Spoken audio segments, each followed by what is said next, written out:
জ্বালানির লড়াইয়ে কতদিন নিরাপদ ভারত? যুদ্ধের দামামা বাজছে মধ্যপ্রাচ্যে, আর তার আঁচ এসে লাগছে ভারতের বাজারে। চলছে গুজবের ছড়াছড়ি। কেন্দ্র ও রাজ্য সরকারের বারবার সতর্কতা সত্ত্বেও একাংশ মানুষ নানান গুজব রটিয়ে চলছে, আর তার জেরে আতঙ্কিত হচ্ছে সাধারণ মানুষ থেকে শুরু করে ক্ষুদ্র ব্যবসায়ী। সামাজিক মাধ্যমগুলোতে যে যেমন পারছেন ভারতের বাজারে যুদ্ধের প্রভাব নিয়ে ব্যাখ্যা করে চলেছেন, আর তার কারণে কখনো তেলের দাম বেড়ে যাবে বলে পেট্রোল পাম্পে দীর্ঘ লাইন, তো কখনো লকডাউন হতে পারে বলে আতঙ্ক। হরমুজ প্রণালী বন্ধ হওয়ার ফলে ভারত এলপিজি এবং পেট্রোলের সরবরাহ স্থায়ীভাবে বন্ধ হয়ে যাবে, এমন ভয় দেখিয়ে বাজারে কৃত্রিম হাহাকার ও কালোবাজারি তৈরির চেষ্টা চলছে। যুদ্ধের আবহে বিভিন্ন ভুল তথ্য ছড়ানো হচ্ছে এবং ভারতের ভূমিকাকে ভুলভাবে ব্যাখ্যা করা হচ্ছে। তাই কোনটা সত্যি আর কোনটা গুজব তা জানা ও বোঝা খুব প্রয়োজন। আমেরিকা ও ইরান যুদ্ধ দীর্ঘ সময় ধরে চলার কারণে ভারতে তার কি কি প্রভাব পড়ছে এবং আগামীতে কি কি প্রভাব পড়তে পারে। আপাতত প্রিমিয়াম ভ্যারিয়েন্টের পেট্রোলের দাম বাড়লেও সরকারি তেল সংস্থাগুলো সাধারণ মানুষের ব্যবহারের জন্য নিয়মিত পেট্রোল ও ডিজেলের দাম বাড়ায়নি। তবে আন্তর্জাতিক বাজারে অপরিশোধিত তেলের দাম যেভাবে বাড়ছে, তাতে সরকার কতদিন এই দাম ধরে রাখতে পারবে তা নিয়ে অনিশ্চয়তা রয়েছে বলে মনে করছেন অনেকেই। তাই এখন সবচেয়ে বড় প্রশ্ন হচ্ছে, ভারতের জ্বালানি নিরাপত্তা কি কোনোভাবে চ্যালেঞ্জের সম্মুখীন? যদি তাই হয়, তাহলে দেশের বাজারে ও অর্থনীতিতে এর কি প্রভাব পড়বে? নমস্কার, আমি দীপেন, আর আপনারা দেখছেন নিউজ ভ্যানগার্ড। ভারতের জ্বালানি নিরাপত্তা কি চ্যালেঞ্জের মুখে, তা নিয়ে একটি গুরুত্বপূর্ণ আলোচনায় আজ আমার সাথে রয়েছেন দুজন আন্তর্জাতিক বিষয়ে বিশেষজ্ঞ। রয়েছেন শিক্ষাবিদ ডক্টর অভিজিৎ চন্দ এবং শিক্ষাবিদ দেবাশিস চক্রবর্তী। নমস্কার। আপনারা দুজনকে স্বাগত। অভিজিৎ দা, এই যে সোজা সাপটা প্রশ্ন আছে, আমেরিকা ও ইরান যুদ্ধের আবহে ভারতের জ্বালানি নিরাপত্তা কতটা চ্যালেঞ্জের মুখে আছে বলে আপনি দেখছেন, আপনি মনে করছেন? গোটা পৃথিবীতে যা অবস্থা, যে কয়টি দেশ এখনো পর্যন্ত জ্বালানিকে দামটায় কন্ট্রোল রাখতে পেরেছে, তার মধ্যে ভারত অন্যতম। এখনো পর্যন্ত গত পরশুদিন আমি পেট্রোল কিনেছি প্রিমিয়াম, আমি কোনো এক্সট্রা দাম দেইনি। তার মানে তেলের দাম আজ পর্যন্ত ঠিক আছে। এখন আপনি বলছেন গুজব ছড়িয়ে, গুজব ছড়ানো মানে যেটা হয়নি সেটা বলে টাকা নেওয়া, এটা মনে হয় প্রশাসনের ব্যাপার করা হয়, হস্তক্ষেপ করা উচিত। এখনো পর্যন্ত ভারতবর্ষে কোনো তেলের দাম বাড়ায়নি, এটা হলো পরিষ্কার, নাম্বার ওয়ান। নাম্বার টু, আপনি বলছেন যে ভবিষ্যতে কি হবে। আমরা দেখতে পাচ্ছি ভবিষ্যতে আগামী 1 মাসের জন্য আমাদের হরদীপ সিং পুরী বলেছেন ভারতের যথেষ্ট পরিমাণ তেল রয়ে গেছে। তারপরেও অন্য কোনো দেশের কথা বলতে পারবো না, ভারতের তেলের জাহাজ কিন্তু হরমুজ প্রণালী দিয়ে এখনো আসছে, আমরা খবর পাচ্ছি 5-6টা করে আসছে। হয়তো গ্যাসের ক্ষেত্রে কিছু সংকট থাকলেও থাকতে পারে, কিন্তু তেলের ক্ষেত্রে আমার মনে হয় ভারতে এই মুহূর্তে কোনো সংকট নেই। এটা হলো মোদ্দা কথা। ফলে দাম যে বাড়াচ্ছে এটা শুধুমাত্র ব্যক্তিগত মুনাফা লটার জন্যই বাড়াচ্ছে। ওকে, আমি সেই বিষয়টাতে আসবো।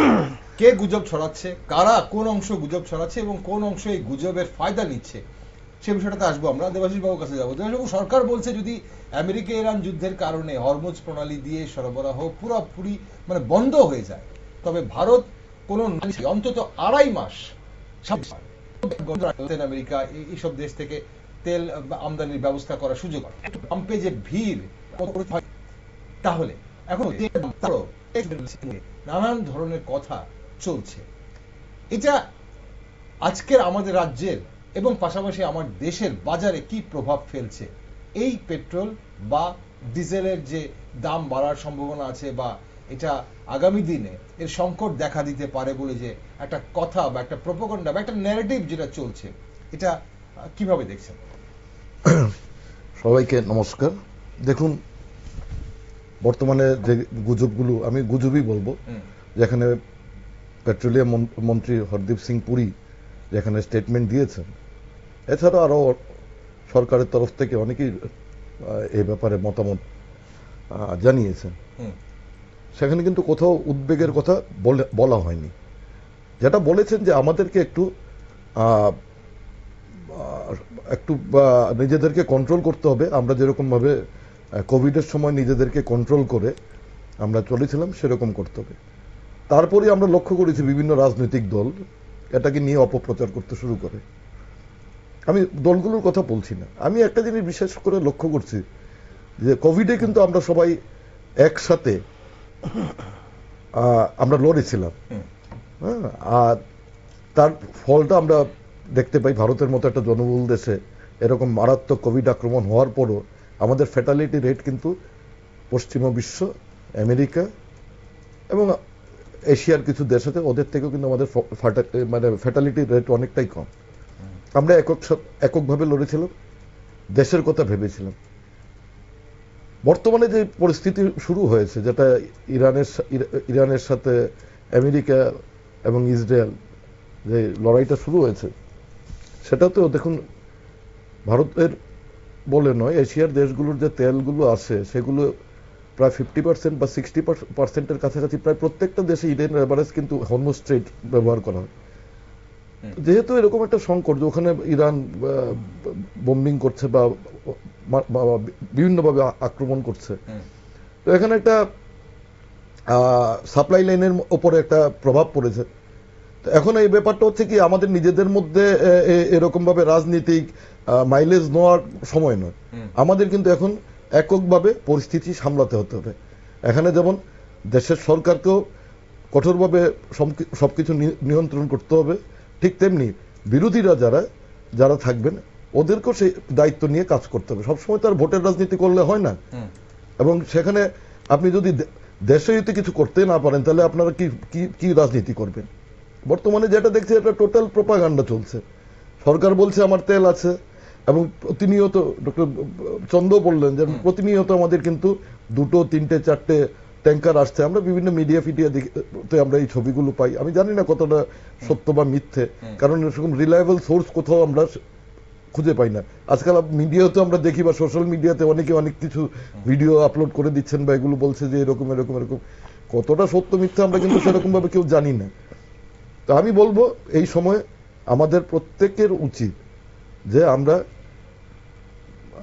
দেশমাতৃকার কথা ভেবে আমাদেরকে একটু কন্ট্রোল করে আগামী দিনে যাতে আমরা যদি সংকট আসে সেটা যাতে রুখতে পারি।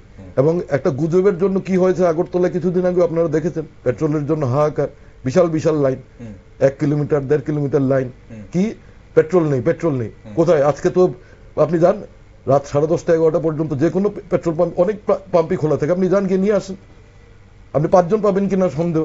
আর পেট্রোলের দাম, ডিজেলের দাম মোটেই বাড়েনি। হ্যাঁ, গ্যাসের ব্যাপারটা হচ্ছে এটা আপনার জানতে হবে যে গ্যাস কিন্তু আমাদেরকে ভর্তুকি মূল্যে দিচ্ছে আন্তর্জাতিক। আমি গ্যাসের বিষয়টাতে পরে আসবো, আমরা একটু পেট্রোলটা আগে ক্লিয়ার করে নিতে পারি বাবু। এই যে অভিযোগ, এই যে সরকারি তেল সংস্থাগুলো সাধারণ পেট্রোল ডিজেলের দাম এখনো স্থিতিশীল রাখলেও মানে আন্তর্জাতিক বাজারে চাপে, এই যে চাপ চলছে, প্রায় $120 অব্দি উঠে গেছিল প্রতি ব্যারেল। এই কৃত্রিম নিয়ন্ত্রণ আর কতদিন টিকিয়ে রাখা সম্ভব হবে? মানে হরমুজ প্রণালী অবরুদ্ধ হওয়ার যে বিশ্ববাজারে যে অপরিশোধিত তেলের দাম, সেটা বলা হচ্ছে যে $100 উপর প্রায় সময় থাকছে এবং $120 অব্দি উঠেছিল। তাহলে ভবিষ্যতে তার প্রভাব কি পড়তে পারে এই মুহূর্তে না পড়লে? কৃত্রিম ভাবে দাম বাড়ার ব্যাপারটা কি বুঝতে পারলাম না। 100 বা $120 ইন্টারন্যাশনাল প্রাইস প্রতি ব্যারেলে যেই দিন দামটা বাড়ে, কিন্তু ভারত যাদের সাথে তেল কেনে, রাশিয়া থেকে শুরু যাদের তেল কেনে, তাদের থেকে এই টাকাতে তেল কেনে না, এটা কিন্তু ঘটনা। আচ্ছা, ফলে ভারতের ক্ষেত্রে, তেলের ক্ষেত্রে ভারত আমিটা ভর্তুকি দেয় কিনা, ফলে ভারতের ক্ষেত্রে এইটা খাটে না। হ্যাঁ, লম্বা যদি চলে, আবার যখন কোনো চুক্তি হয় 1 মাস পর, তখন হয়তো বাড়তে পারে, কিন্তু এই মুহূর্তে মনে হয় না তেলের দাম বাড়ার প্রশ্ন আছে। কারণ ভারত এখান থেকে সেসটা তুলে নিয়েছে, যা সেস যেটা নেই সেটা তুলে নিয়েছে।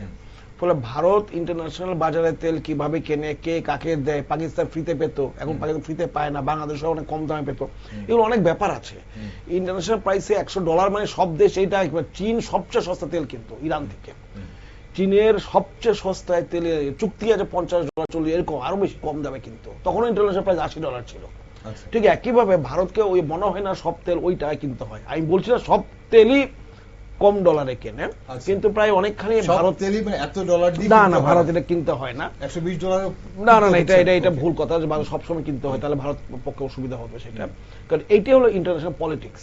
আমাদের ভারতবর্ষের সরকারের যে বিদেশ নীতি, এটা এতটাই শক্তিশালী এখনো পর্যন্ত আছে, বা এতটাই কি বলবো প্র্যাকটিক্যাল যেটা বলে, ইমোশনাল না। ফর ভারত এখনো সেই পর্যন্ত, আজকের দিন পর্যন্ত ভারত এই ব্যাপারে সিকিউর যে মনে হয় না আগামী কয়েকদিন মধ্যে তেলের দাম বাড়বে। হ্যাঁ, এই যুদ্ধ যদি আর 1-1.5 মাস চলে তখন বলা যাচ্ছে না ব্যাপারটা কি হবে। ওকে, যুদ্ধ যদি আরো বেশি দিন চলে তাহলে যে কোনো কিছু হতে পারে, এটা শুধু আমাদের আজকের বিশেষজ্ঞরা না, অনেকেই বলছেন, অনেকেরই এটাই মতামত। কিন্তু এখন যুদ্ধ কতদিন চলবে সেটা আগে থেকে বলা যায় না। ঠিক তেমনি যুদ্ধের কারণে কি কি প্রভাব পড়ছে সেটা আগে থেকে আমাদের ভেবে রাখা উচিত। দেবেশবাবু, আপনি সিলিন্ডারের কথা বলছিলেন, যুদ্ধের কারণে সরবরাহ তো বিঘ্নিত হয়েছে, এটা তো স্বাভাবিক ব্যাপার, এবং তার জন্য আমরা দেখেছি সিলিন্ডার প্রতি প্রায় 60 টাকা পর্যন্ত বেড়েছে, এবং বাণিজ্যিক যে সিলিন্ডার তার মধ্যে 195 টাকা অব্দি বাড়ানো হয়েছে। সিএনজি পিএনজির দামও মানে বেড়ে গেছে, বিমানের জ্বালানি প্রায় দ্বিগুণ হয়ে গেছে, যার ফলে বিমান ভাড়াও বেড়েছে। এখন তাই অনেকেই বলছেন যে যুদ্ধ বন্ধ না হলে পরিস্থিতি আরো ভয়াবহ হতে পারে। এই ব্যাপারটাই কি দেখছে?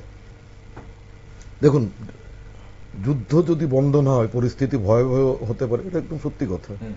কিন্তু ভয়াবহটা তো শুধু ভারতবর্ষ হবে না, সমগ্র বিশ্ব হবে।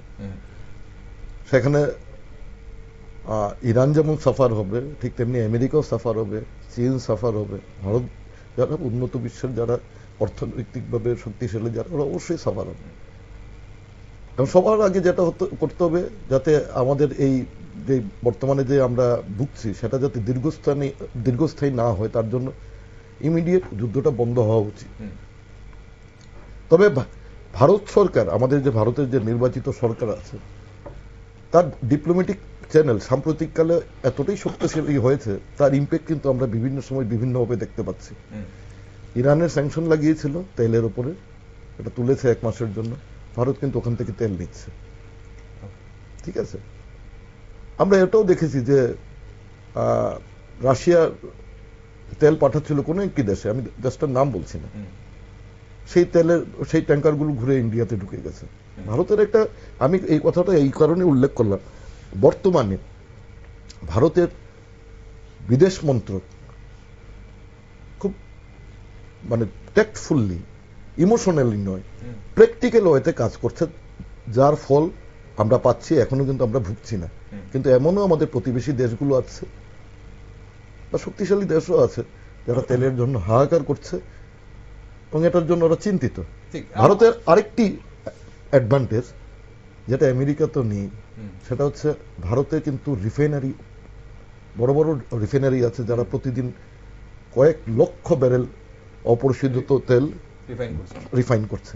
সেটা কিন্তু অনেক দেশের মধ্যে এই ব্যাপারটা নেই। এই অ্যাডভান্টেজ কিন্তু ভারত পেয়ে যাবে, কারণ যে কোনো আমেরিকারও তেল নিতে হলে, সে ভেনেজুয়েলারই হোক বা অন্য কোনো দেশেরই তেল হোক, পাঠাবে ইন্ডিয়াতে, ইন্ডিয়া রিফাইন করবে, তারপর পাঠাবে আমেরিকায় বা ইউরোপে। তো ভারতের কিন্তু এই জায়গায় কিন্তু একটা এক্সট্রা এজ আছে। ওকে, না আমি সিলিন্ডারের কথা বলছিলাম, আমি গ্যাসের কথা বলছিলাম, যেটা আমরা নরমালি আমরা গ্যাস বলি। এখন সিএনজি পিএনজির দাম, যেটা ভারত যে এলপিজি, আমাদের প্রায় 90%ই আসে উপসাগরীয় অঞ্চল থেকে। হরমুজ প্রণালী বন্ধ হয়, এই যে জুজু দেখিয়ে এলপিজি ও পেট্রোলের সরবরাহ যে মানে স্থায়ীভাবে বন্ধ হয়ে যাওয়ার দাবি করা হচ্ছে, বলা হচ্ছে যে গ্যাস বন্ধ, আর পাওয়া যাবে না গ্যাস। এর ফলে তৈরি করা হচ্ছে একটা কৃত্রিম হাহাকার আর কালোবাজারি। তো সাধারণ মানুষ কি করবে, কিভাবে মোকাবেলা করবে এই জায়গাটাতে? অজিত, আপনি কি মনে করেন? দেখুন, আমাদের অল্টারনেটিভ ভেবে রাখতে হবে একদম। সবসময় একটা বিষয়ে যদি কোনো এমার্জেন্সি ঘটনা ঘটে, তখন আমাকে তার অল্টারনেটিভ ভেবে রাখতে হবে যে আমি কিভাবে চালাবো। ত্রিপুরার ক্ষেত্রে আমরা জানি যে আগরতলা বা কিছু বড় শহরে যেগুলো আছে সেগুলোতে অনেকেই পাইপলাইনে গ্যাস নিয়েছে, যেটা টিএনজিএস চালায়, সেটা তো ত্রিপুরাতেই পাওয়া যায়। তো সেটার হাহাকারে কোনো ব্যাপার নেই। এটার প্রোডাকশন যদি বাড়াতে পারে বা যদি আরো দিতে পারে, লোক প্রোডাকশন ভালোই আছে, ঠিক আছে না এইটা। এবং আমার মনে হয় না আগামী কয়েকদিন হয়তো এই নিয়ে কোনো অসুবিধা হবে। সে তখন সরকার তখন ভাববে। তো এর মধ্যে দেখা গেছে যে 5 কেজির অনেকে বড় গ্যাস কিনতে অসুবিধা হয়, ছোট ফ্যামিলি বা 5 কেজি গ্যাস সিলিন্ডার আসছে। দেখুন, সমস্যা হলে তার একটা সমাধান অবশ্যই পারবে।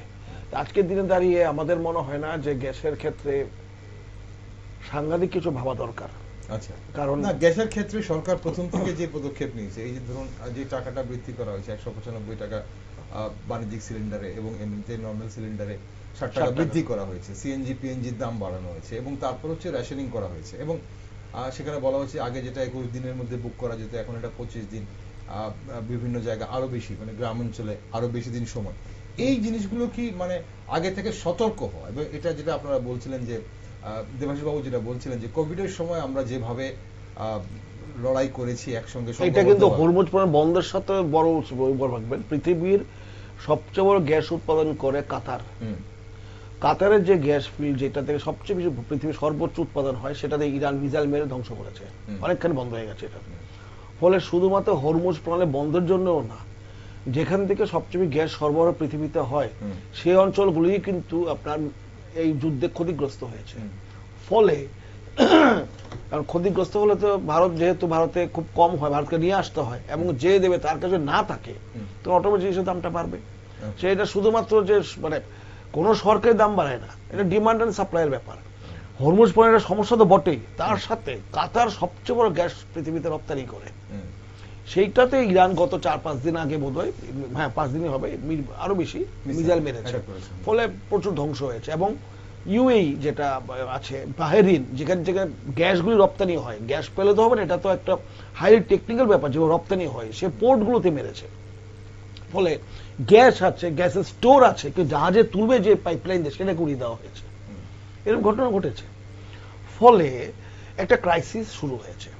ভারত নিশ্চয়ই ভাবছে এটা নিয়ে কি করা যায়। এইটা শুধুমাত্র হরমুজ প্রণালীতে বললে হবে না, ফলে যেখান থেকে সাপ্লাইটা আসে সেখানে সমস্যা আছে। ফলে অদূর মানে যুদ্ধ বেশি দিন চললে হয়তোবা সমস্যা হবে। আপাতত ভারত সরকার যেটা ডিসিশন নিয়েছে যে আমাদের যে ডিমান্ডটাকে একটু যেন আমরা চিন্তা করে ব্যবহার করি, নাম্বার 1। নাম্বার 2, আমরা যেন অল্টারনেটিভ সোর্সে যাদের কাছে আছে, যেমন আমার এখানে ইলেকট্রিকের একটা ব্যবস্থা আছে বা কেরোসিনের ব্যবস্থা আছে, এই ধরনের কিছু ব্যবস্থা আমাদের থাকা দরকার। গ্রামাঞ্চলের ন্যাচারাল সোর্স আছে, সেগুলো ন্যাচারাল সোর্স যেগুলো আছে ব্যবহার করার জন্য। ওকে, এখন এই যে যুদ্ধের অজুহাতে ভারত যেভাবে ভারতে যেভাবে কৃত্রিম সংকট ও কালোবাজারি তৈরির চেষ্টা চলছে, তা দমনে দেবাশিসবাবু এই জায়গাটাতে গোয়েন্দা ও প্রশাসনিক ভূমিকা কতটা যথেষ্ট বলে আপনি মনে করেন? দেখুন, কিছুদিন আগে যখন আমরা পেট্রোল নিয়ে একটা হাহাকার দেখেছিলাম, আমাদের এখানকার আমাদের রাজ্যের কথাই বলছি, আমাদের আগরতলা শহরেই দেখেছিলাম, তখন কিন্তু খাদ্য দপ্তর থেকে বিভিন্ন ইনিশিয়েটিভ নেওয়া হয়েছে, প্রচার করেছে, এবং তার ফল আমরা এখনো পাচ্ছি। দেখুন, শুধুমাত্র এই যুদ্ধের জন্য নয়, কিছু কালোবাজারি আছে, সুযোগ পেলে কি করে বেশি মুনাফা অর্জন করা যায় তার দিকে সবসময় সচেষ্ট থাকে। তার জন্য প্রশাসনকে আরো সদর্থক ভূমিকা নিতে হবে, কারণ এটা ছোটখাটো ব্যাপার না, এটা বিশাল বিশ্বজুড়ে সবাই এটাকে নিয়ে ত্রস্ত, কি হবে আগামী দিনে। সেখানে সরকারকে আরো বেশি করছে, সরকার করছে না। এই যে বাজারগুলোতে যে কথাগুলো শোনা যাচ্ছে, কান পাতলেই শোনা যাচ্ছে যে পাওয়া যাবে না, জিনিসপত্রের দাম আর কিছুদিন পরে হয়তো আরো বেড়ে যাবে, এখনই নিয়ে নিন, স্টক করে নিন, এই যে কথাগুলো, এই ন্যারেটিভগুলোতে মানুষকে আরো আতঙ্কিত করছে। বিশেষ করে ক্ষুদ্র ব্যবসায়ীদেরও কিন্তু আতঙ্কিত করছে, যাদের হয়তো যারা আজকে কিনে আজকে বিক্রি করি, যাদের সংসার চলে, সেসব মানুষের হয়তো সেসব মানুষের আতঙ্কিত করছে। এবং এই এই যে একটা আবহ চলছে, এই আবহের মধ্যে কিন্তু কিছু মানুষ বাড়তি মুনাফা কামাই করছে। সেই জায়গাটাতে কতটুকু সতর্ক হওয়া উচিত দপ্তরের এবং প্রশাসনের আপনার মনে হয়? আমি একটা কথা বলি আপনাকে, আজকাল আমরা চায়ের দোকানে যাই, চা খেতে যাই, বা ফাস্ট ফুড আজকাল আগরতলা শহরের কথা বলছি, প্রচুর বিক্রি হয়। এবং এটা সত্যি যে কমার্শিয়াল গ্যাসে এটা রেগুলেট করে দিয়েছে। আগে যেমন যতটা ইচ্ছা সিলিন্ডার আমি নিয়ে নিলাম, সেটা হচ্ছে না, তার দামও বেড়ে গেছে। দাম বাড়াটা ব্যাপার না, সাপ্লাইটা কন্ট্রোল করে দিয়েছে।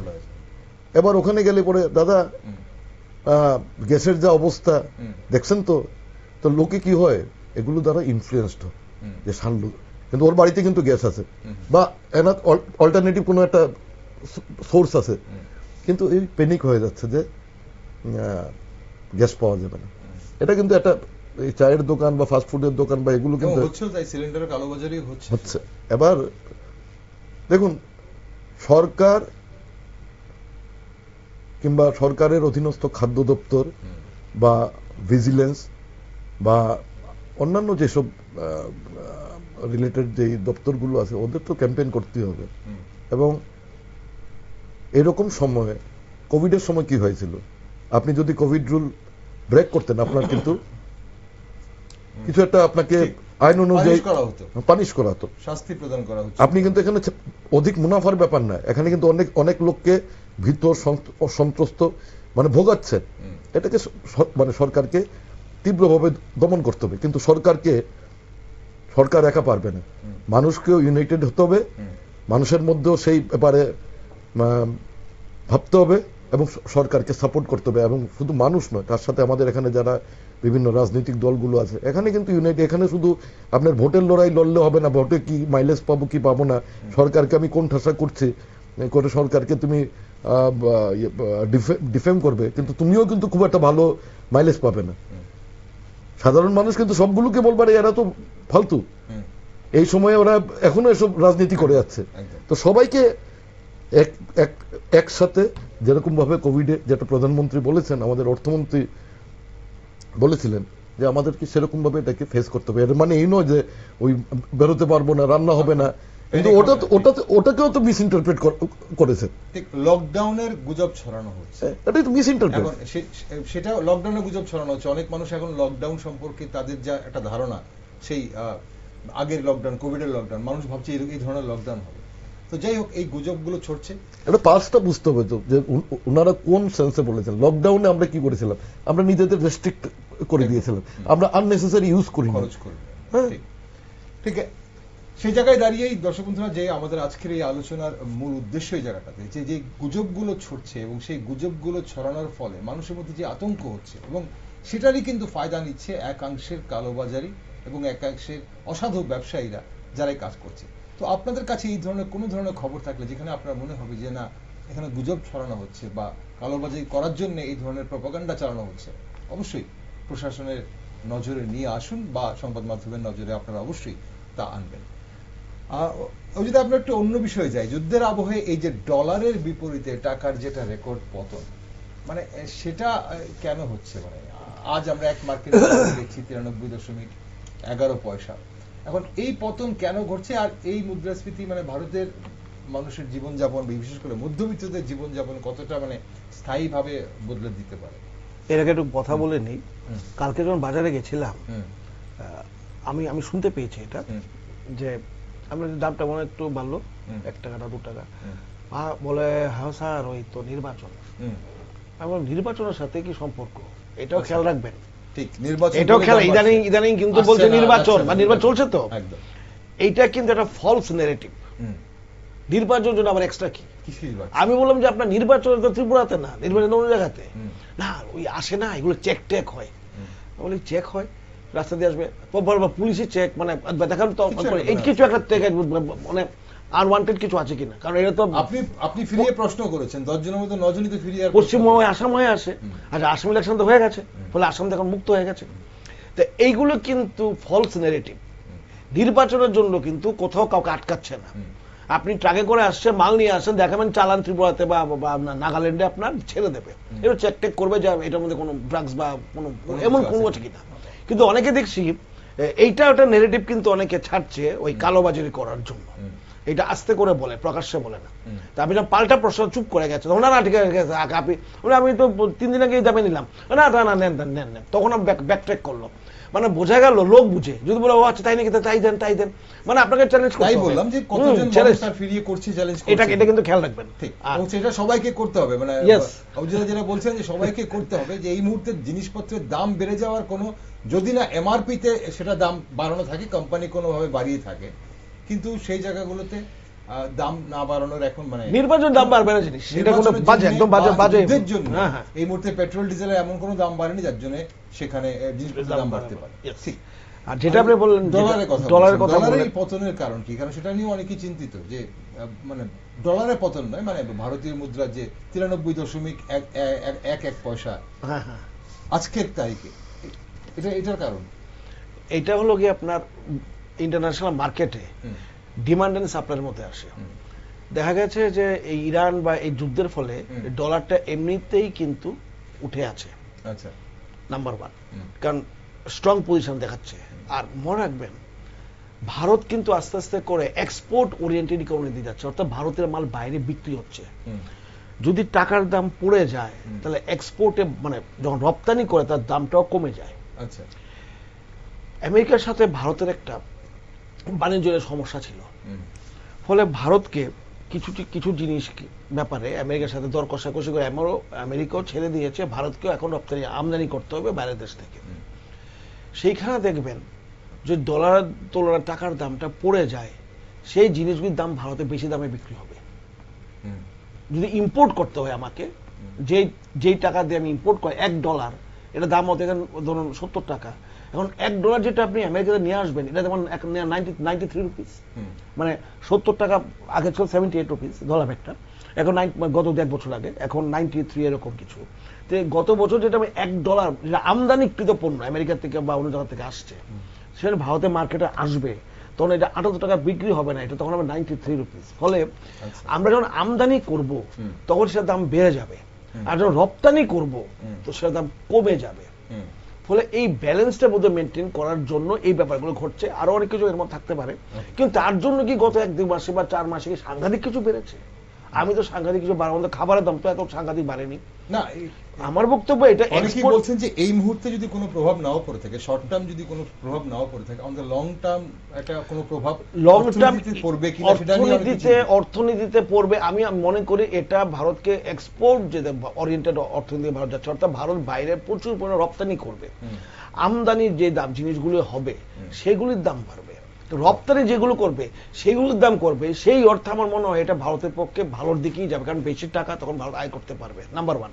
নাম্বার 2, ভারতের প্রচুর রেমিটেন্স আসে, তো রেমিটেন্স আগে ধরুন বাইরেতে চাকরি করতে টাকা পাঠায়, এইটা যখন ভারতে ধরুন আমি $100 পাঠালাম, আমার বাড়ির লোক তখন 100 × 80 তখন 8,000 টাকা পেত, এখন পাবে 9,300 টাকা, যদি 93 টাকা হয়, বেশি টাকা পাচ্ছে।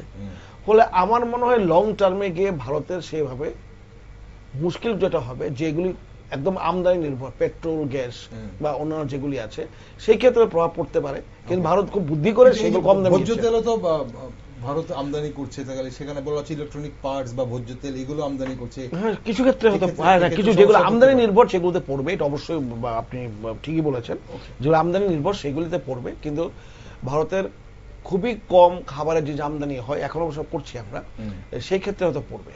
ওকে, আপনার এই বিষয়ে কোনো আপনি আলোকপাত করবেন? আর পাশাপাশি আরেকটা জিনিস আপনার কাছে জানতে চাই, বলছে এই টোটাল যে ব্যাপারটা, এই যে আমরা শুধু ভারতের ওপর কি প্রভাব পড়ছে এই ব্যাপারটা দেখছি এইভাবে, আর আমাদের যে প্রতিবেশী দেশগুলো রয়েছে তাদের উপর কি প্রভাব পড়ছে? দেখুন, আপনার প্রথম প্রশ্নের উত্তরে আমি বলছি, যে কোনো জায়গায় যুদ্ধ হলে এটা সামগ্রিক প্রভাব পড়ে। সেটা আমরা ইউক্রেন যুদ্ধে সমসাময়িক যেটা বলছি, ইউক্রেন যুদ্ধে আমরা দেখেছি কোথায় ইউক্রেন, তার ইম্প্যাক্ট কিন্তু কিছু না হলেও আমাদের পড়েছে, বা আমাদের প্রতিবেশী সমগ্র বিশ্বেই পড়েছে। এটার ফায়দাও কিছু লোক নিয়েছে। ইউক্রেনের যুদ্ধ আমার এখানে জিনিসের দাম বেড়ে গেছে কিছু কিছু। এটা দেখুন, যে কোনো যুদ্ধ হলে পরে কিন্তু একটা দেশীয় অর্থনীতিতে, সেটা শুধুমাত্র ভারতের নয়, প্রত্যেক দেশের অর্থনীতিতে একটা প্রভাব, বিরূপ প্রভাব পড়ে। সেটা কি হতে পারে? একটা হচ্ছে ইনফ্লেশন, ইনফ্লেশনটা বাড়তে পারে। 2 নম্বর হচ্ছে জিডিপি গ্রোথটা হয়তো একটু কমে যেতে পারে। সেটা মানে এটা অর্থনীতির একটা ব্যাপার। আমি এত অর্থনীতিতে এত পাকাও না, আমি যতটুকু বুঝি আমি সেটা বললাম। তো দেখুন, সমগ্র বিশ্বে কিন্তু এই যে ডক্টর চন্দ বললেন যে যুদ্ধের ফলে ডলারের পজিশনটা আগের থেকে অনেকটা বেটার হয়ে গেছে, যেটা মাঝে একটা ডিডলারাইজেশনের একটা যে একটা বিরূপ প্রভাব পড়েছিল, সেটা থেকে কিন্তু আমেরিকা কিছুটা হলো বেরিয়ে এসছে। সেটা কিন্তু one of the reason. Secondly, ডলারের দামটা বেড়ে গেছে, আমাদের রুপির দাম কমেছে, এতে কি খুব ভালো ভারতকে খুব একটা মানে কিছু হচ্ছে, খুব মানে বিরূপ প্রভাব পড়ছে কি? আমার তো মনে হয় না সেরকম কিছু হচ্ছে। কারণ এটা একটা অর্থনীতির একটা কূটনীতিক চাল হতে পারে। কারণ ভারত সরকারের আমার যা মনে হয় সাম্প্রতিক বিভিন্ন ঘটনাবলিতে দেখা যাচ্ছে, বা এগুলো নিয়ে অনেক আলোচনা হয়েছে, আমি কিছু পডকাস্টে দেখেছি, যে ভারত সরকার কিন্তু এই যে ডলারের দাম বৃদ্ধি পেয়েছে এটা নিয়ে খুব একটা চিন্তিত বলে মনে হয় না। হ্যাঁ, এটার একটা প্রভাব, বিরূপ প্রভাব কি হয়, যখন ডলারের দামটা বেড়েছে, যে আমাদের যেটা শেয়ার মার্কেটের যে আপস এন্ড ডাউনটা এখন একটু কিছুটা নিচের দিকে। কারণ কি, বিদেশি লগ্নিটা একটু কমে আসছে, যুদ্ধের কি পরিস্থিতি হয়, টাকা তুলে নিচ্ছে ন্যাচারালি, ডলার তুলে নিচ্ছে ন্যাচারালি, রুপির দাম বাড়ছে। তো এটার একটা প্রভাব তো অবশ্যই আছে। উনি বললেন যেটা, যে আমাদের ভারতের অর্থনীতি কিন্তু বা এগুলো ম্যানুফ্যাকচারিং ইউনিট কিন্তু আগের থেকে বেড়েছে। আমরা কিন্তু এক্সপোর্ট ওরিয়েন্টেড কান্ট্রি হয়ে যাচ্ছি। শুধুমাত্র চীন নয়, ভারতও কিন্তু এখন এক্সপোর্ট ওরিয়েন্টেড কান্ট্রি, যেটা ইউরোপিয়ান ইউনিয়নের সাথে এখনো এটা পুরোপুরি হয়নি। যেমন মাদার অফ অল ডিল বলা হয়েছিল, সেরকম আমেরিকার সাথে হয়েছে, আর অস্ট্রেলিয়ার সাথে। তো আমি আশা করছি, আমি জানি না এখনো, কারণ যুদ্ধের ব্যাপারে কিছু বলা এটা অনেকটা স্পেকুলেশনের মতো, এটার কোনো আগামী দিনে কি হয় সেটা বলা যায় না। ওকে, এখন যেটা গুরুত্বপূর্ণ বিষয় হচ্ছে যে আমাদের দেশ, আমরা আমাদের দেশ নিয়ে বা আমাদের অবশ্যই প্রথম চিন্তা করব আমাদের দেশ নিয়ে, কিন্তু সাউথ ইস্ট এশিয়াতে কি প্রভাব পড়ছে এই যুদ্ধের, মানে আপনি যদি শুরু করেন। আপনি এটা খুব ভালো প্রসঙ্গ তুলেছেন। গত 1-1.5 বছর আগে ভারতে, আমরা আশেপাশে বিশেষ করে সাউথ এশিয়া, যেখানে পাকিস্তান, মালদ্বীপ, শ্রীলঙ্কা, বাংলাদেশ, নেপাল এবং মায়ানমার মানে বার্মা অবস্থিত।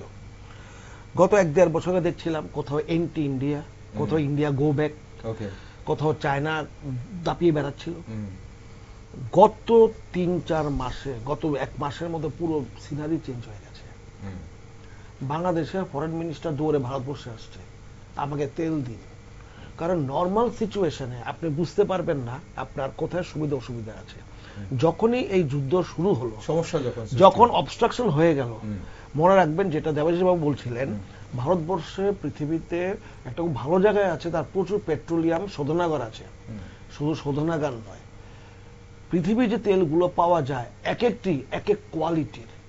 ভারতে একমাত্র দেশ যেখানে এমন রিফাইনারি আছে, সে ভেনেজুয়েলার তেল যে সবচেয়ে ভারী, রাশিয়ার তেল যেটা সবচেয়ে হালকা, কোন তেলে সালফার বেশি, কোন তেলে কার্বন কম। এই যে এত ডিফারেন্ট টাইপস অফ তেল, এইটা রিফাইন করার ক্ষমতা ভারতের আছে। এটা অনেকে জানে না, শুধুমাত্র বেশি না, কোন ধরনের তেল পৃথিবীতে পাওয়া যায় তার 90% রিফাইন করার ক্ষমতা ভারতের অনেক রিফাইনারিতে আছে। ফলে এই যে আশেপাশে দেশগুলো, শ্রীলঙ্কার 100% তেল আমদানি করতে হয়, বাংলাদেশে প্রায় 95% তেল আমদানি করতে হয়, মালদ্বীপের 100% তেল আমদানি করতে হয়, নেপালের 100% তেল আমদানি করতে হয়। তাদের কোনো রিফাইনারি নেই, থাকলো 5 to 10%। পুরোপুরি তারা নির্ভর ছিল অন্যান্য দেশের উপর, চীনের উপর, এই উপর। এখন যখন সমস্যা দেখা দিল, সব লেজ গুটি পানি, চীনও নেই, ইরান, সৌদি আরব তার নিজেরাই ব্যস্ত, তার নিজেরই তেল নেই, মারামারি করে এখন মহা বিপদে পড়েছে। বাংলাদেশ দৌড়ে এসছে ভারতের কাছে। ভারত বলেছে আমি তোমাকে তেল দিচ্ছি। শ্রীলঙ্কাতে আপনি জানেন শ্রীলঙ্কা সবচেয়ে বড় তেল কে বিক্রি করে? লঙ্কা আইওসি। আইওসি মানে কি? Indian oil corporation. সামনে লঙ্কা লেখা, আপনি খুলে দেখবেন ওদের যে পেট্রোল যে বিক্রি করে লেখা আছে লঙ্কা আইওসি। এখানে IOC stands for Indian oil corporation. শ্রীলঙ্কার তেল ইন্ডিয়া দিচ্ছে। মালদ্বীপ দৌড়ে এসছে, কারণ ওদের পুরো ট্যুরিজম তেলের উপর ডিপেন্ডেন্ট।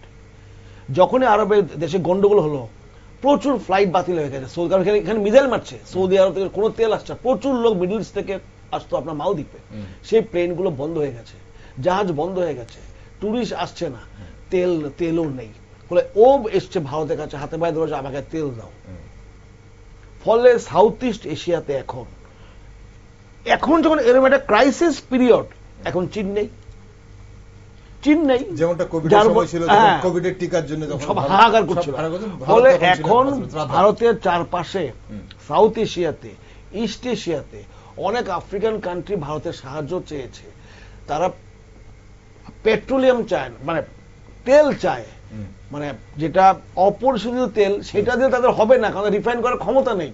ভারতে কেউ ডিজেল চাইছে, কেউ পেট্রোল চাইছে, কেউ কেরোসিন চাইছে। আপনি শুনে অবাক হবেন, আমেরিকার প্রায় 15% জেট ফুয়েল মানে প্লেন চলে সে ভারত থেকে যায়। ইউরোপের প্রায় 20% এভিয়েশন ফুয়েল ভারত থেকে যায়, যে প্লেন চলে। অতএব শুধুমাত্র সাউথ ইস্ট এশিয়া না, ভারত, নর্থ আমেরিকা, আমেরিকা অনেক দেশে যে প্লেন চলে তার সেই তেল ভারত থেকে যায়। ফলে ভারত এই মুহূর্তে, এবং এগুলো যখন বিক্রি করে নিশ্চয়ই এগুলো পেমেন্ট ভারত পায়, সেইটা ভারত নেবে ইন্টারন্যাশনাল মার্কেট, যখন এক্সপোর্ট করবে তখন কম দামে নেবে না। আমাকে হয়তো আমি ভারতীয় বলে আমাকে কম দামে দিচ্ছে, এটা সরকারের আমি বলবো অনেক বড় মনের পরিচয়, কিন্তু বিদেশে যখন বিক্রি করবে তখন সেটা ইন্টারন্যাশনাল ডলার, ইন্টারন্যাশনাল যে মার্কেটে সেটাতে নেবে। ফলে ভারতে প্রচুর টাকা ফরেন এক্সচেঞ্জে এখন ইনকাম হচ্ছে। ফলে এখন দেখবেন বাংলাদেশ, শ্রীলঙ্কা, মালদ্বীপ, নেপাল, কারো কোনো কথা আছে ভারতের বিরুদ্ধে? কোনো আন্দোলন আছে? Okay. কোথাও কিছু আছে? সব বন্ধ। কারণ দেখবেন তেল যদি না থাকে আপনার কোনো মানে কিছুই চলবে না, না খেয়ে মরতে হবে আপনাকে। ফলে ভারত কিন্তু মনে রাখ, ভারতকে কাউকে হুমকি দেয়নি। ভারত বলেনি কিন্তু যে আপনি ক্ষমা চান বা কিছু, ভারত কিচ্ছু বলে তোমার তেল লাগবে সাহায্য করে। দেবাশবাবু, আপনি এই জায়গাটাতে আপনার কি মন্তব্য, এবং পাশাপাশি ইরানকে কেন্দ্র করে মানে আপনার কি মনে হয় নতুন কোনো মানে বিশ্ব মেরুকরণ হচ্ছে? চীন বা রাশিয়ার প্রভাব এই অঞ্চলে মানে বাড়ছে কি কোনোভাবে? দেখুন, ইরান, আমেরিকা, ইসরায়েলের যুদ্ধে চীন একটা দ্বিতীয় অর্থনৈতিক শক্তিশালী, ওরা কিন্তু খুব ভালো করে অবজার্ভ করছে। কিন্তু চীনও কিন্তু ওখানে ফেসে আছে। মধ্যপ্রাচ্যে, মিডল ইস্ট, এশিয়াতে চীন অলরেডি 90 বিলিয়ন ইনভেস্টমেন্ট করে রেখেছে, এবং এই পুরো টাকাটাই কিন্তু এখন এই ঝামেলায় আটকে আছে। নাম্বার 1। নাম্বার 2, চীন প্রচন্ডভাবে ক্ষতিগ্রস্ত হচ্ছে। কিরকম? 45% অফ ক্রুড অয়েল বা এনার্জি সাপ্লাই হরমুজ স্ট্রেট দিয়ে আসে চীনে। তো ন্যাচারালি যা হওয়ার তাই হচ্ছে। ওদের কিন্তু সার্ভিস ইন্ডাস্ট্রি বা ম্যানুফ্যাকচারিং ইন্ডাস্ট্রি অনেক বেশি, তার জন্য কিন্তু এনার্জি সাপ্লাই, কন্টিনিউ সাপ্লাই দরকার। সেখানে ওরাও কিন্তু চিন্তিত যে যুদ্ধ কতদিন লাস্ট হয়, কতদিন। তারপর হচ্ছে যেটা চীন যে 1980 অনওয়ার্ডস যে চীন এরকম ডেভেলপ করেছে, কিসের জন্য ডেভেলপ করেছে? এক্সপোর্ট করে ডেভেলপ করেছে। এখন চারিদিকে যেরকম ত্রাহি ত্রাহি, কখন কার জাহাজে মিসাইল পড়ছে, তার জন্য আপনার ইন্স্যুরেন্স অনেকটা বেড়ে গেছে, জিনিসের দাম বাড়ছে। যখন ইন্স্যুরেন্সের, যখন একটা জাহাজের ইন্স্যুরেন্স যখন প্রিমিয়ামটা যখন বেশি দিতে হবে, ন্যাচারালি সস্তার মাল আর চীন দিতে পারছে না, অনেকটাই এখন মানে দাম বেড়ে যাচ্ছে। এটা একটা দিক। এরপরের ব্যাপারটা হচ্ছে এটা কেনার জন্য তো লোক লাগবে। বিভিন্ন আগে যেরকম ফ্রিলি কিন্তু কিনে বিক্রি করতো, এখন যুদ্ধের জন্য তো অনেক দেশই কিন্তু এই এনার্জি প্রাইস বেড়ে যাওয়ায় অনেক জায়গাতেই ওরাও তো রেশনিং করছে। আগে যতটা কিন্তু এখন তো এতটা কিনছে না। তো চীন কিন্তু বিভিন্নভাবে এটার বিরূপ প্রভাব পড়েছে চীনে, এটা আমার অভিমত। আরেকটি দিক হচ্ছে চীন, আমরা প্রায় শুনতাম যে চীন, যেটা তাইওয়ান, চীনের একটা নেইবারিং কান্ট্রি, যেখানে কুমিনতাং বা ন্যাশনালিস্টরা চালায়, সেটার উপর চীনের দীর্ঘদিনের একটা লোভ বা ওটাকে ওরা দাবি করে ইন্টিগ্রেটেড পার্ট অফ চায়না। এবার এই যুদ্ধ দিয়ে কিন্তু এটাও দেখছে যে আমেরিকার তো খুব সফিস্টিকেটেড উইপন্স আছে, এত সব উইপন্স থাকার পরেও কিন্তু আমেরিকা এখনো ইরানকে কাবু করতে পারেনি। তো আর এরা এটা দেখছে যে আমেরিকান উইপন্স গুলোর ক্যাপাবিলিটি কেমন, সেটাও দেখছে। আমরা তো অপারেশন সিঁদুরের সময় আমি ওখানে বলছি না, চীনের দেখিনি। এবার এটা নিয়ে চীনের একটা শঙ্কিত। তারপরে ওই যে হাম্বি তম্বি 4 দিনে বা 5 দিনে যে যুদ্ধ শেষ করে দেব, এটাও দেখছে যে 4-5 দিনের জায়গায় কিন্তু অনেক দিন হয়ে গেল। কতদিন হলো? 1 মাস, আজকে 1 মাস 8 দিন। 1 মাস 8 দিন হলো। তো আমেরিকা এবং ইসরায়েল দুটো দেশ কিন্তু ইরানের সাথে লড়ছে। পেছন থেকে সাপোর্ট হয়তো রাশিয়া কিছুটা দিচ্ছে ইরানকে, চীন সেরকম দিচ্ছে। কিন্তু যখন তাইওয়ান আর চীনের যখন যুদ্ধ হবে, তখন কিন্তু তাইওয়ানের সাথে Japan, south Korea, Philippines, America, Australia এরা কিন্তু পাশে ধরে। তো সুতরাং এটা দিয়ে কিন্তু চীন কিন্তু প্রমাদ গুনছে এবং দেখছে। তো ওভারঅল বলতে গেলে বিশ্ব রাজনীতিতে এটা একটা সবার জন্য শিক্ষা যে যুদ্ধ শুধুমাত্র আধুনিক অস্ত্রে হয় না, যুদ্ধকে দীর্ঘায়িত করার জন্য আরো অনেক কিছু লাগে, সেটা কিন্তু বিশ্ববাসী বুঝে গেছে। এবং এটা শুধু নট অনলি লেসন ফর চীন, এটা কিন্তু সমগ্র বিশ্বের জন্য। ওকে, অনুষ্ঠানে একদম শেষ পর্বে চলে এসেছি, সময় ফুরিয়ে গেছে।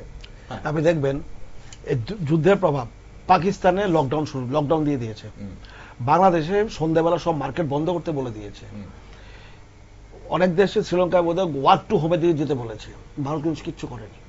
তার মানে সাউথ ইস্ট এশিয়াতে ভারত ছাড়া প্রায় সবগুলি দেশে কিন্তু প্রচন্ডভাবে এফেক্টেড হয়েছে। আমি ফলে একটু এটা বলি, খুব গুরুত্বপূর্ণ। আপনার যে লকডাউনের মতো সিচুয়েশন, আমাদের যারা সার্ভিস ইন্ডাস্ট্রিতে যারা আছেন, যে এমপ্লয়িজরা বিভিন্ন কোম্পানিতে কাজ করে বা সরকারি দপ্তরে কাজ করে, লকডাউনের সময় কি হয়েছিল? হাইব্রিড মোডে কাজ করতো, বাড়িতে থাকতো, তাহলে ট্রান্সপোর্ট নিয়ে বেরোতে হতো না, তাহলে ফুয়েলটা বেঁচে যাচ্ছে। আমার মনে হয় সরকার সেরকম দৃষ্টিভঙ্গিতে কথাটা বলেছিল। হ্যাঁ, যদি প্রয়োজন হয়, যদি প্রয়োজন হয়, প্ল্যান বি, যে কোনো সরকারই কিন্তু প্ল্যান বি তৈরি থাকে, তো সেটা নিয়ে আগাম একটা বলেছিল। এখন সবচেয়ে বড় কথা, আমি আলোচনার শুরুতেও বলেছিলাম, এখনো বলছি, এখন ব্যাপারটাকে বিক্ষিপ্তভাবে দেখলে হবে না, আমাদের সবাই মানে ইউনাইটেড হতে হবে। এবং এই উদ্ভূত পরিস্থিতি তো ভারত আর তৈরি করেনি, এটা তো বহির্বিশ্ব হয়েছে। আমরা যাতে এটাকে রুখতে পারি এবং আমাদের যাতে খুব একটা ক্ষতি না হয়, সেটা কিন্তু আমাদের প্রত্যেক ভারতবর্ষেরই মানে কর্তব্য, ইউনাইটেড থাকা। এবং যদি সেরকম এই মুহূর্তে আমাদের কোনো ধরনের অপচয়, বিশেষ করে জ্বালানির অপচয় একদম আমাদের যাতে না হয়, এবং জ্বালানি অপচয়ের পাশাপাশি না, অপচয় না করার পাশাপাশি জ্বালানি নিয়ে কোনো ধরনের কালোবাজারি বা এই ধরনের গুজব যদি ছড়ানো হয়, তাহলে সরাসরি তার মোকাবেলা করতে সবাইকে এগিয়ে আসতে হবে। অসংখ্য ধন্যবাদ অভিজিৎ, আপনাকে ধন্যবাদ, আপনাকে ধন্যবাদ সঙ্গে থাকার জন্য। আজকের আলোচনা থেকে একটি বিষয় একদম পরিষ্কার, যুদ্ধ সীমান্ত পেরিয়ে আমাদের বাজারের দরজায় কড়া নাড়লেও এখনো দিশেহারা হওয়ার মতো কিন্তু কোনো পরিস্থিতি আসেনি। আমাদের মনে রাখা প্রয়োজন, ভারতের কাছে প্রায় ৭৪ থেকে ৭৫ দিনের তেলের মজুদ রয়েছে। আন্তর্জাতিক চাপ সত্ত্বেও সরকার সাধারণ ব্যবহারের যে পেট্রোল ডিজেলের দাম এখনো স্থিতিশীল রেখেছে। হরমুজ প্রণালী বা খাদ্য সংকট নিয়ে সামাজিক মাধ্যমে ছড়ানো অধিকাংশ খবরই উদ্দেশ্য প্রণোদিত। আপনার একটি ভুল শেয়ার বাজারে কৃত্রিম হাহাকার তৈরি করতে পারে। এই সময় আপনার সচেতনতাই দেশের বড় শক্তি। সরকার ও নির্ভরযোগ্য সংবাদ মাধ্যমের তথ্য ভরসা রাখুন আর সতর্ক থাকুন। আর সব খবর দেখার জন্য চোখ রাখুন শুধুমাত্র নিউজ ভ্যানগার্ডে।